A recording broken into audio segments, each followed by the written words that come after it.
AMS 5-in-1 Cable Pack. This kit contains 5 cables: RFID, speed sensor, filament selector, power, and 4 8.5 bus cables. Tools needed: H2.0 hex key, tweezers. Step 1. Remove the main frame. Open the lid, unscrew the 2 frame screws. Flip the frame up, disconnect the 4 8.5 and power cables, then remove it. Step 2. Replace RFID cable. Swap the old RFID cable with the new one on both the mainboard and RFID board. Step 3.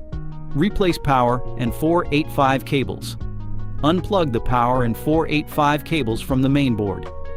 Pry open the magnetic ring. Swap the cables. Reattach the ring. Add a drop of glue if needed. And reconnect. Step 4. Replace speed and selector cables. Remove the 4 PTFE tubes. Unplug the speed and hall sensor cables. Unscrew the filament hub. Clean the old glue. Install the new cables. Then reassemble the hub and tubes. Step 5. Reassemble. Put the main frame back, reconnect the cables, tighten the 2 screws. Testing power on and check the feeder indicator light. Done. If you have any questions, feel free to contact us. Thanks for watching and happy printing.